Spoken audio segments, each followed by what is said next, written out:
বন্ধুরা, আজ আমি তোমাদেরকে এঁচোড়ের কালিয়া করে দেখাবো খুব সহজ ও সুন্দরভাবে। তার জন্য আমার লাগছে এঁচোড়টাকে আমি নুন হলুদ দিয়ে সেদ্ধ করে রেখেছি। আর লাগছে আমার আলু, বড় বড় ডুমো ডুমো করে কেটে নিয়েছি। আর লাগছে পেঁয়াজ কুচি, আর লাগছে আদা বাটা, রসুন বাটা, টমেটো কুচি, গাওয়া ঘি,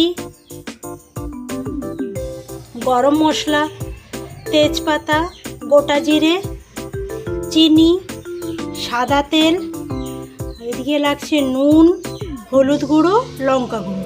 এই দিয়ে আমি তোমাদেরকে আজকে এঁচোড়ের কালিয়া করে দেখাবো।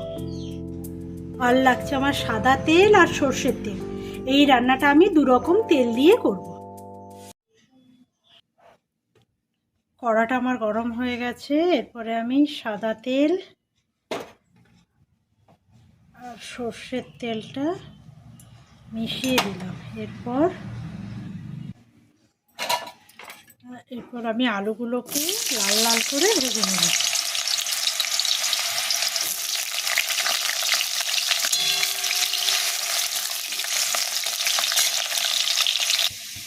আলুটা আমার লাল লাল করে ভাজা হয়ে গেছে। এরপর আমি আলুটাকে তুলে নেব।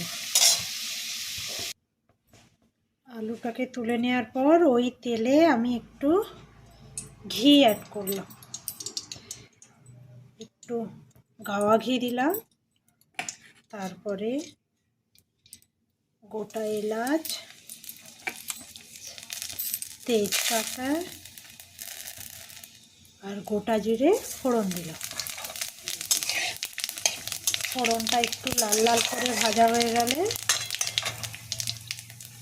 তারপর আমি এর মধ্যে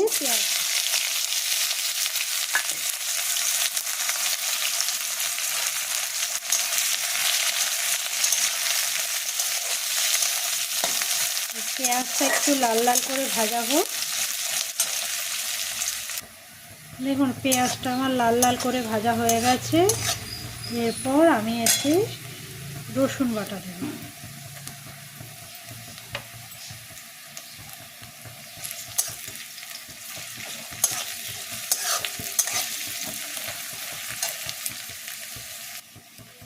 রসুনটা ভাজা হয়ে গেছে। এরপর আমি এতে দেব আদা বাটা আর দেব টমেটো কুচি।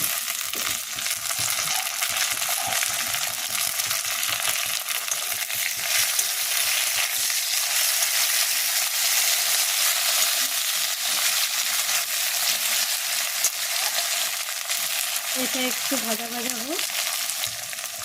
এরপর আমি এতে দেব হলুদ গুঁড়ো,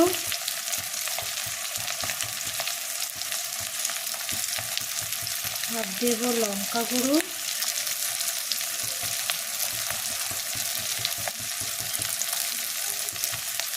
আর দেব কাশ্মীরি লঙ্কার গুঁড়ো,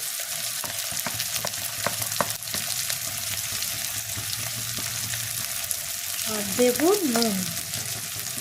নুনটা আপনারা ঠিক করে দেবেন, কারণ হচ্ছে সেদ্ধের সময় অনেকটা নুন দেওয়া ছিল তো, তাই জন্য নুনটা আপনারা দেখে দেবেন। পরে মশলাটা ভালো করে কষা হোক।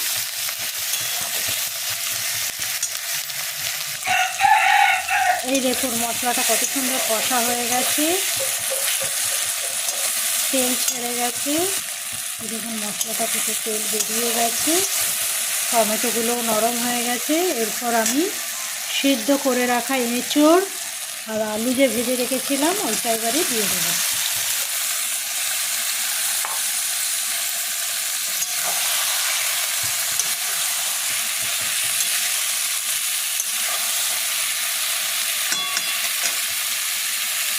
এরপর এর মধ্যে একটু দিতে হবে, একটুখানি চিনি দেবেন যাতে টেস্ট ব্যালেন্স করার জন্য।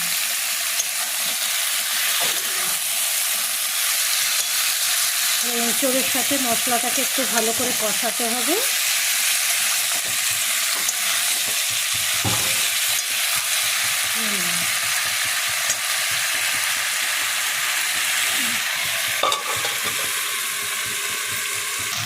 এই দেখুন, এঁচোড়ের সাথে মশলাগুলো মোটামুটি শেষ হয়ে গেছে। এরপর আমি এতে জল দিয়ে দেবো, কারণ আলুগুলোও সেদ্ধ হবে না। এঁচোড়টা আমার একটু সেদ্ধ করাই আছে। এরপর আলুগুলো সেদ্ধের জন্য একটু জল দিয়ে দেবো।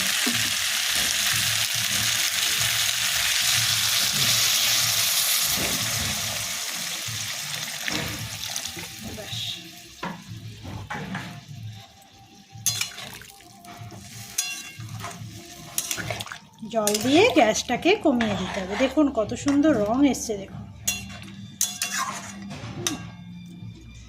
এরপর গ্যাসটা কমিয়ে আপনারা একটু ঢাকা দিয়ে দিন, যাতে আলুগুলো একটু সেদ্ধ হয়। 5 মিনিট মতো ঢাকা দিয়ে রাখুন, তাহলেই হয়ে যাবে। এই দেখুন আমার এঁচড়গুলো খুব সুন্দর সেদ্ধ হয়ে গেছে, আলুটাও সেদ্ধ হয়ে গেছে। এবারে এঁচড়ের কালিয়া আমার রেডি। দেখুন কত সুন্দর রং এসছে, দেখুন একবার।